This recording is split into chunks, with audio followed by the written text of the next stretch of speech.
So I decided to jump ahead, um, but it's kind of the exact same story that happened while I was married to my husband. We'll just call him Jay. So I went on with my life after my divorce, and I had met this guy. I was working at Dollar Tree, and he, would come in and say, uh, how was I doing? And anyways, long story short, we became what I thought was friends. We'll just call him D. He was foreign. He wasn't from here. He's from the UK. But he would always tell me how that he was going through a divorce, and I had told him, that I was going to go through a divorce, blah, blah, blah. We would just make small talk when he would go in the store.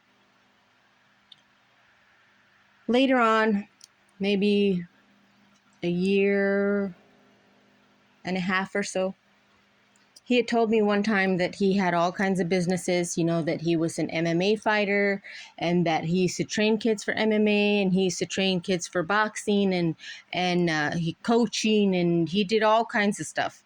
He, also had all kinds of businesses. He was an entrepreneur. Well, my son had started high school and I was going to start track or whatever. And I wanted to put him in some sort of sport, but something that I could afford. Obviously, I was a single parent.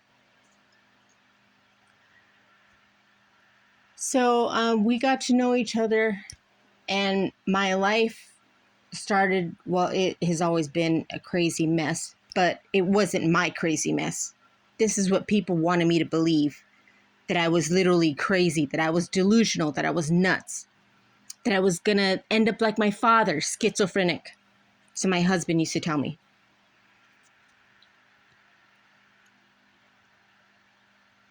When I went through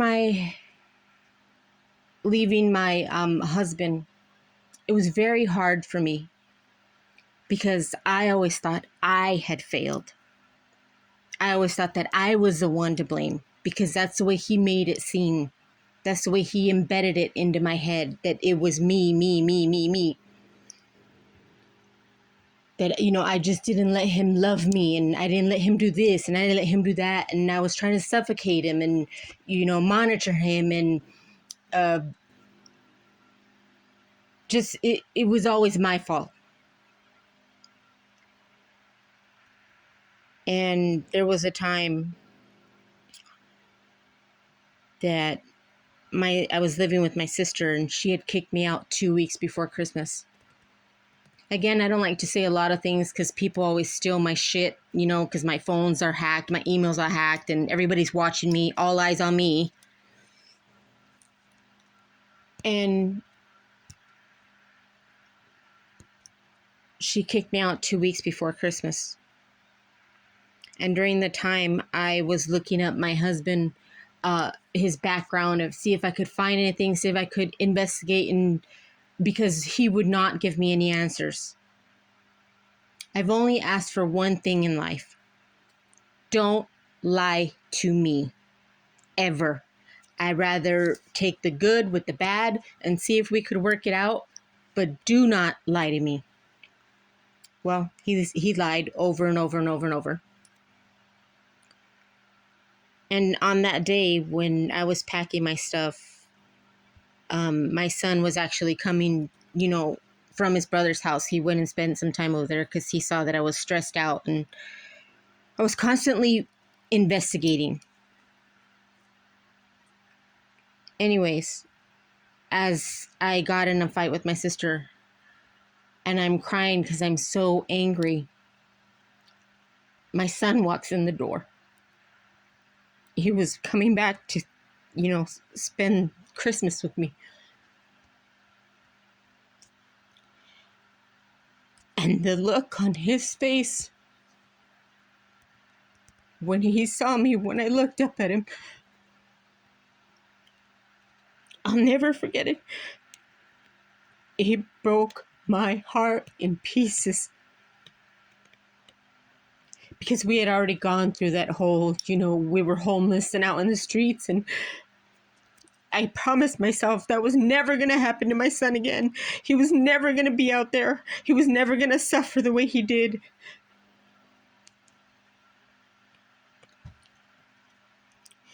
Yet here I was packing my stuff and I had nowhere to go. Anyways, he ended up leaving back with his brother, his older brother. And he was okay. He just wanted to be sure that I was okay. And so the only person I had to call was my husband, right? The guy I'm planning to leave. And I told him, Jay, can you come help me, with my stuff? I got in a fight with my sister. The first thing that comes out of his mouth is, what did you do? And I was like, I bit my tongue. And I said, can you please just come help me get my stuff out of here? So I went and I got a storage and I put my stuff in storage. And it was a Sunday and he kept looking at the clock. And he's like, well, what are you going to do? You need to figure it out because I don't have time for all this. I have to wash. I have to work tomorrow. And I shook my head up and down and I said, okay. I said, just drop me off at the park. And so he did. He dropped me off at the park.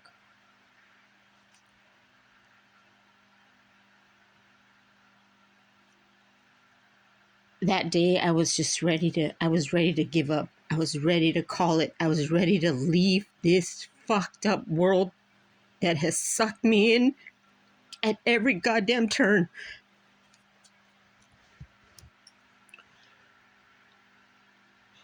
But I walked to the bathroom and when I was out, I didn't have a car at the time, obviously. And I always carried a knife with me. So I went, and used the bathroom and came back under 2 trees. And I was standing there, 2 bags in hand. And I couldn't even cry. That was the scary part. Nothing. I couldn't think. I couldn't speak. Nothing. And before I was going to sit down on the grass, there was a lady there. I didn't notice she had followed me from the bathroom. And she says, can I sit down with you? And I look at her, with a shitty ass attitude. And I said, go ahead. It's a free park. And she put her hand on my shoulder. And she said, can I pray for you? And I fucking lost it. I cried like I hadn't cried in a long time. We sat there talking. I don't even remember the poor lady's name. And she was the only reason that I did not slit my wrist that night.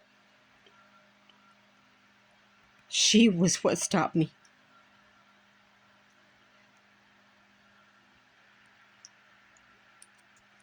So the night goes on and she's got to go. She's got things to do. I said, yeah, that's fine. She gave me some numbers and stuff that I could call. And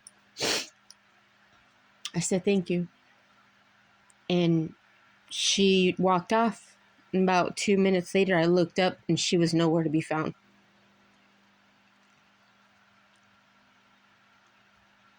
God had sent me an angel that day. And I just couldn't see it because I was so hurt. Things like this have happened throughout my whole life. And I never knew why. I could never figure it out. I could never know why I didn't fit in. Why people would hate me for no reason. Friends, family, strangers. I was being stalked, even without a car. When I would ride the bus home, people would follow me. They would go into my work at Dollar Tree. They would sit out in their cars and they would turn on their lights. And my gut, I always used to doubt it. That gut feeling that you get, like something is wrong, something is wrong. And it's because so many people have told me that something was wrong with me.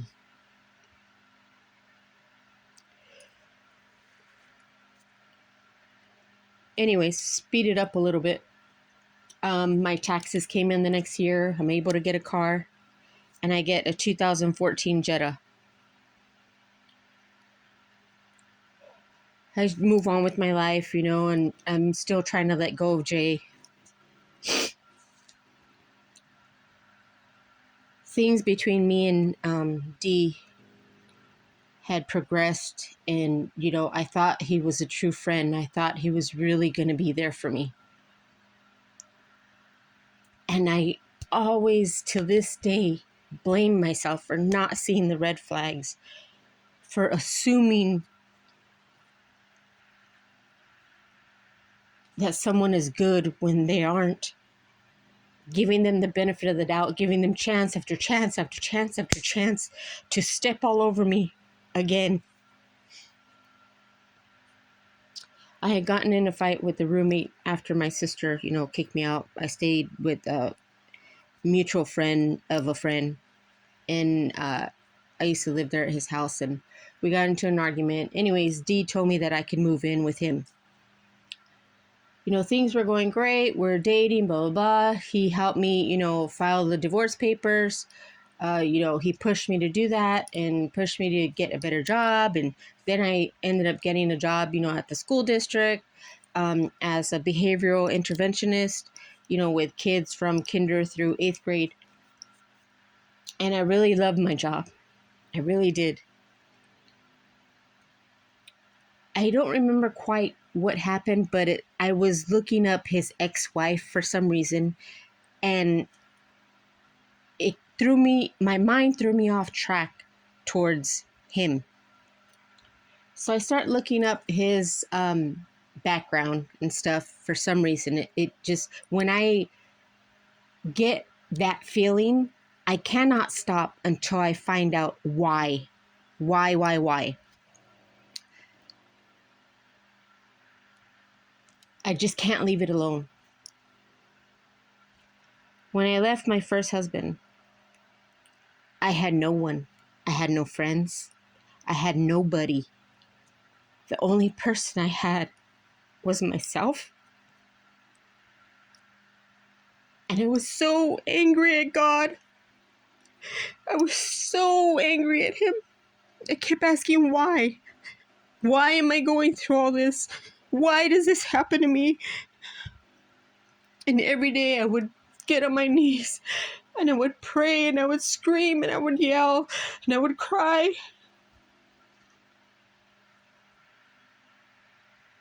Then I started to get into meditation and tarot.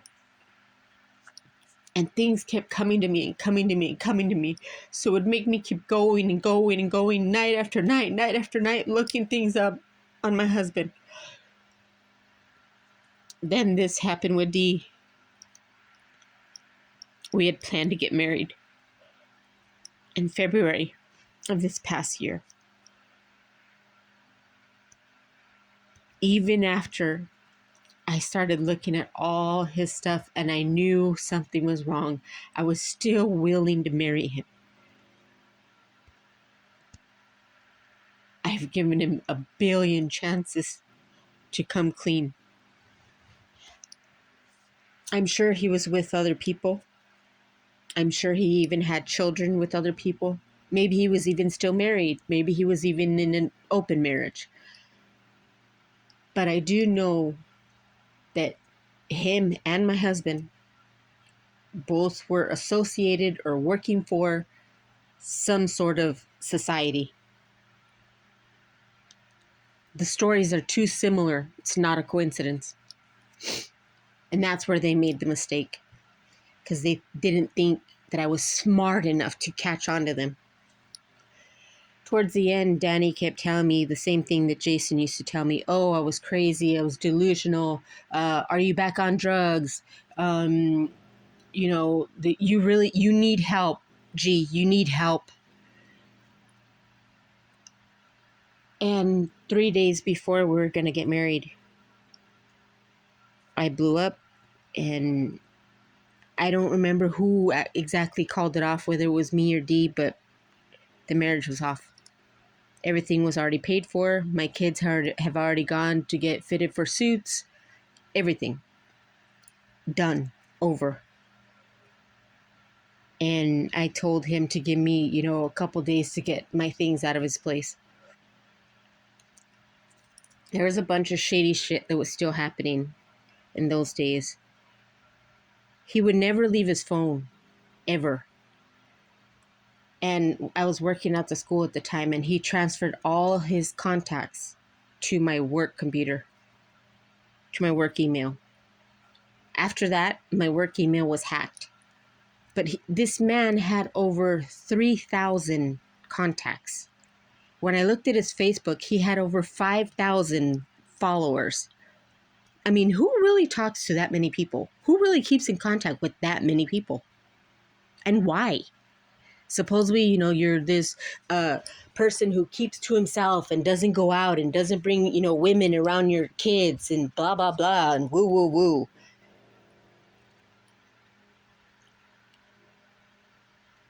So I kept digging after I was gone. And I need to look at my notebook. And I finally figured it out, why they both were acting this way. So I'm sure everybody knows who Nikola Tesla is. I honestly think that he was also done wrong in everything that he wanted to achieve. People didn't believe in him, and yet they stole his work. Like people have stolen from me and made my kids go without. But all these electronic devices that people depend on so much, everything can be hacked.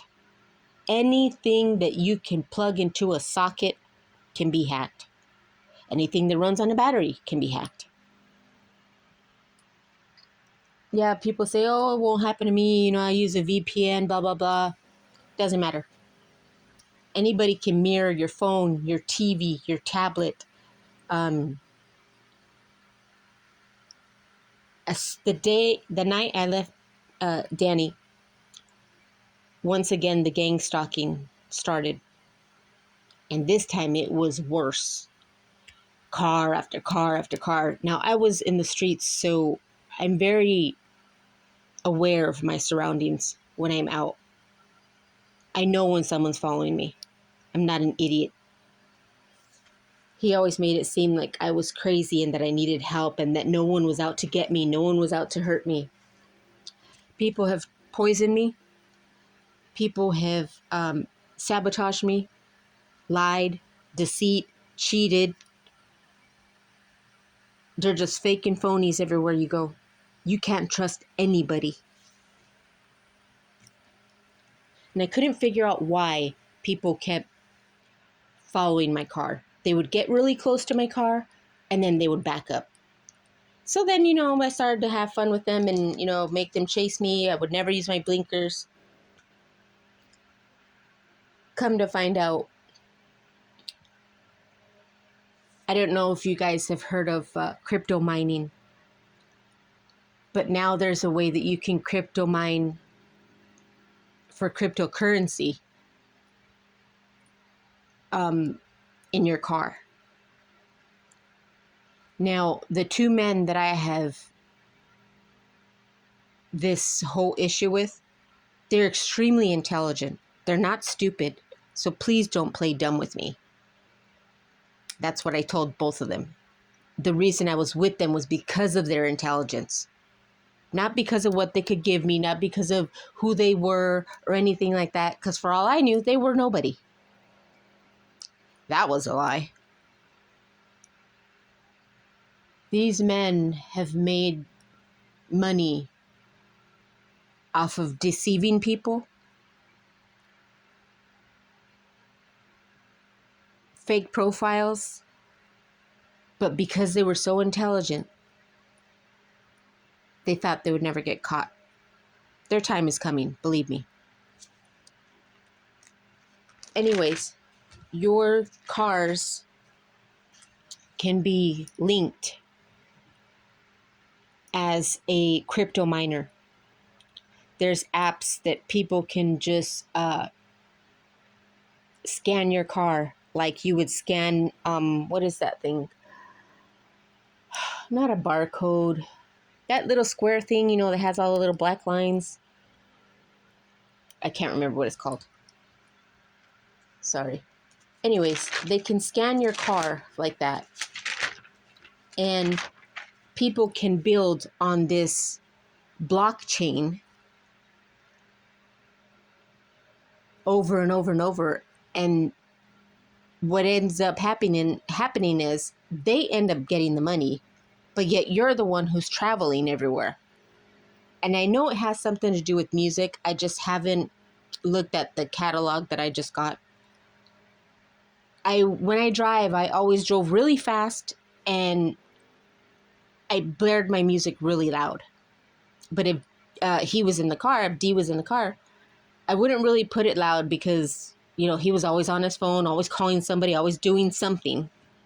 He could never stay still. Anyways, all this cryptocurrency these people have made off of my blood, sweat, and tears. I know that they can also link like a blockchain to your cell phone, I believe. I've gone through probably about 45 emails, about 11 phones, and I've been studying all this for over 3 years by myself because no one would help me. I went to Phoenix Police Department to file something. They just blew me off. Glendale Police Department, they took my information. They sounded like they were, really concerned. And they gave me a number. Nothing ever was done. I went to the FBI about 3-4 times. They turned me away every single time. So the more I tried to uncover all this, the more people stopped me. And the gang stalking was constant. They watch when I leave. They watch when I get home. They know when I sleep. They know where I live. They know what I eat. They've gone through my trash. And I couldn't figure out why. I don't own anything. I don't own a home. I live with my mom. My boys live here too. The only thing I have is my car. That's it.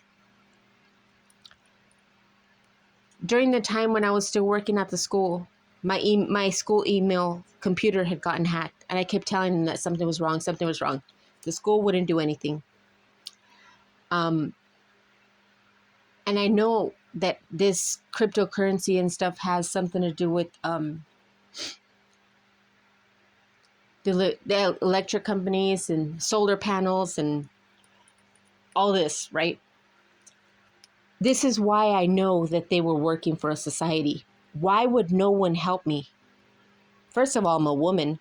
Second of all, I'm by myself. Not one person would help me. Not one.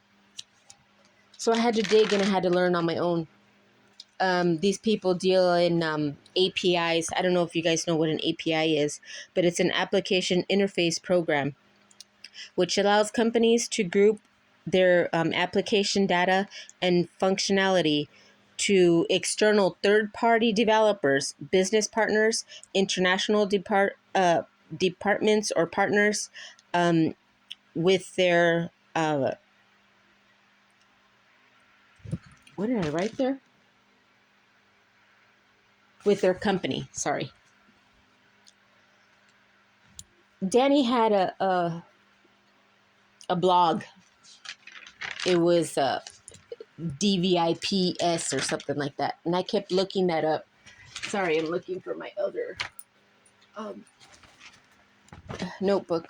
I have to write everything down because I've been doing this for a long time and I forget shit. So DVIPS, and I didn't know what that was either. So I had to, look all these things up because, nobody tells me shit. Anyways, it's an API developing program that he had. And I confronted him about it, and he said that his ex-wife put it up for him.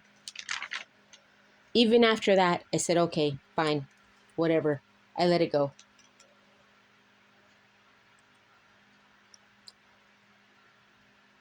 These people are able to broadcast everything about you, about your phone, about who you talk to, about what you say,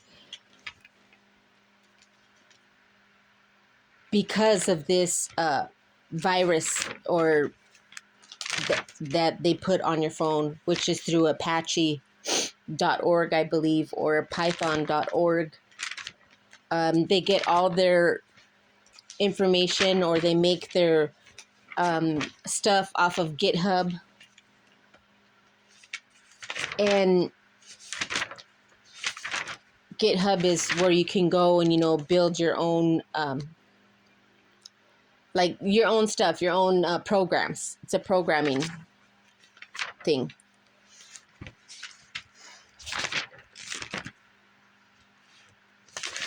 All these things that have happened to me are all because of money.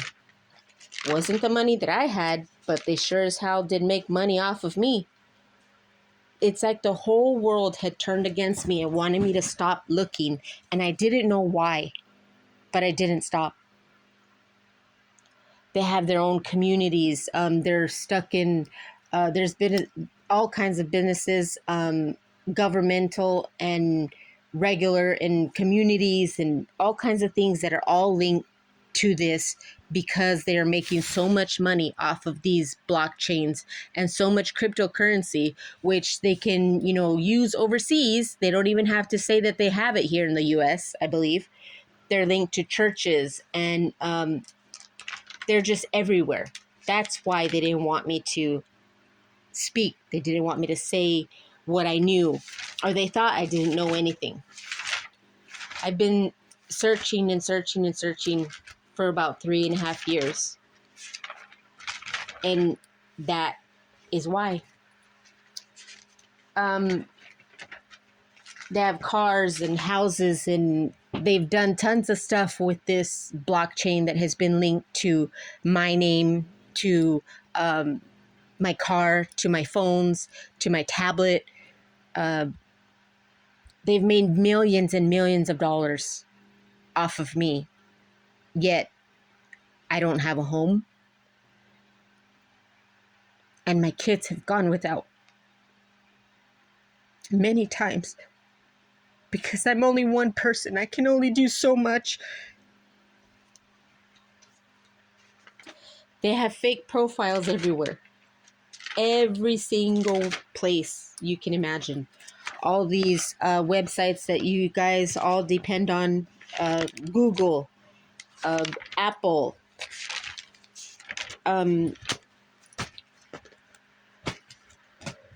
sorry, I have it here.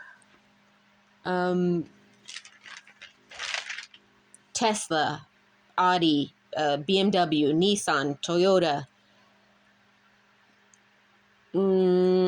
They use, their cryptocurrencies on, IBM was a big one, which Danny, I believe, went to, because he had sent me his resume one time. Circle.com is a bridge for the traditional financing system, to where they also are the bridge to, say, like, the blockchain that's on my phone, and to the financing banking system, because you can link your API to the block, and that's how they pull money out. Circle.com, IBM, MIT,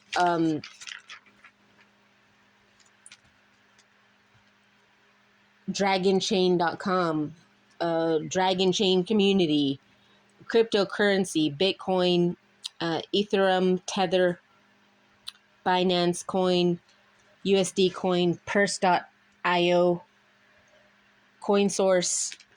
I mean, it is endless where these people put it and where they suck money out of, and you probably don't even know.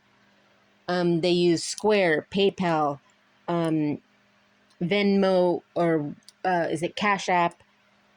They use cloud computing.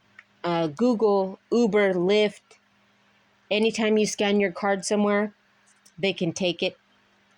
Investopia.com. Microsoft was a big one. Microsoft Azure.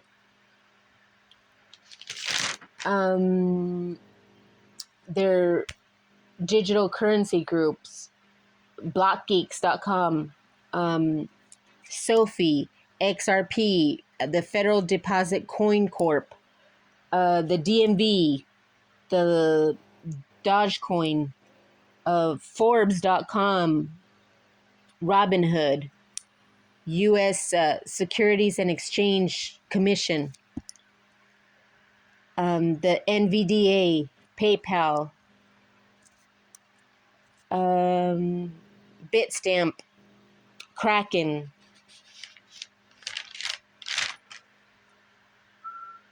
digitalchamber.org. They use NFTs as well. They're also linked to the ncbi.nlm.nih.gov, Discord, the Laymax Group, Berkeley Capital, Big Time Studios.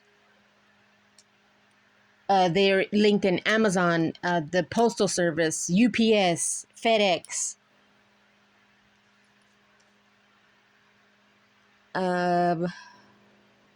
Who else? I mean, this is global. It's not just here. It's not just me who it's happening to. There's tons of people, and probably they just don't even know.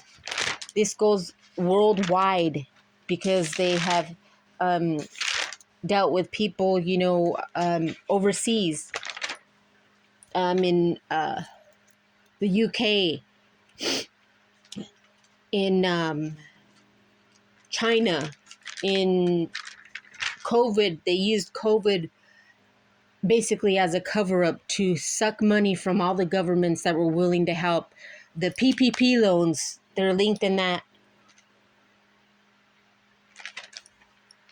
Now, the reason I'm giving all this information, and not really all, is because this needs to stop. How is it that these people keep living these lives with this money that is not theirs? They didn't work for it. They deceived people and they used them. And they got it by stealing. If there's one thing I can't stand in this world, it's a liar, a cheater, or a thief.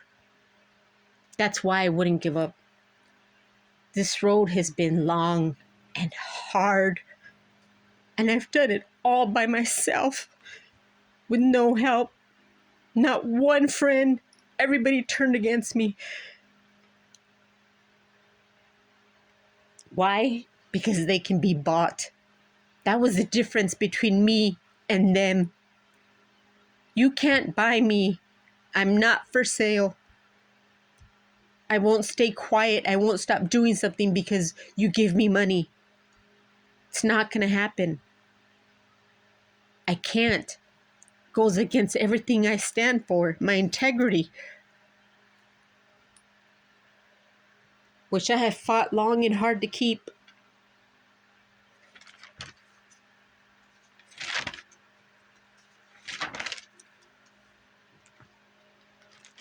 Anyway, I'm still working through all this stuff, but these people have been making money off of me for a long time. I'm sure there's been houses and cars and vacations and food in their fridge and gas in their car. I won't beg anybody for money. I won't do it. I would rather suffer and figure it out myself than to do that. I won't lower myself to become somebody that's materialistic. I've never been that way.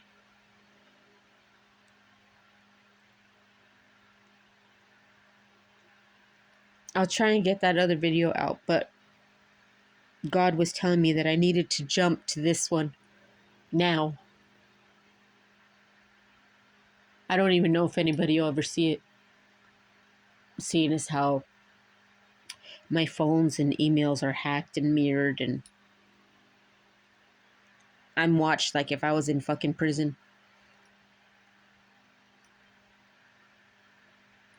I hope this helps someone.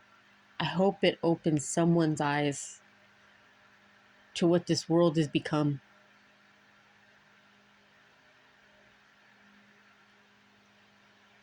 I've made my peace with all this. I know now why I had to go through it, and I don't blame God anymore.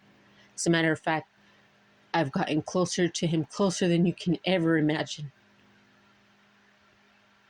I'm not saying I'm perfect. I'm not saying I haven't fucked up.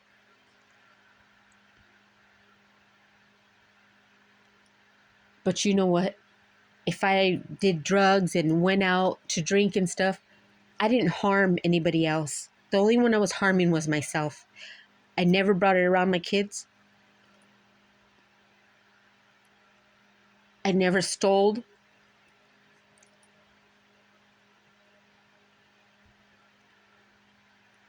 My integrity is what I stand by.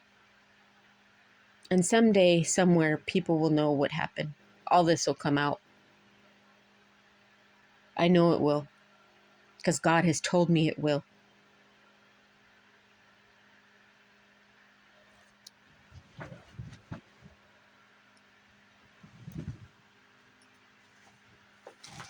You know, this takes me back to the 10 Commandments. And the one that always stuck in my head is, thou shalt not steal. These people will see me rise. Yeah, I know I don't have a job right now, but I will rise in front of them.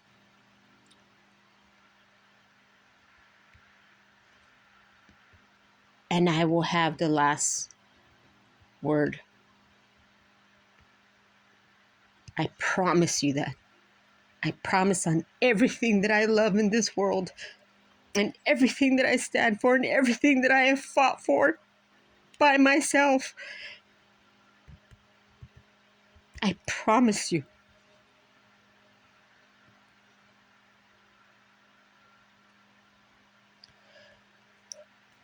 Our Father who art in heaven, hallowed be thy name. Thy kingdom come, thy will be done on earth as it is in heaven.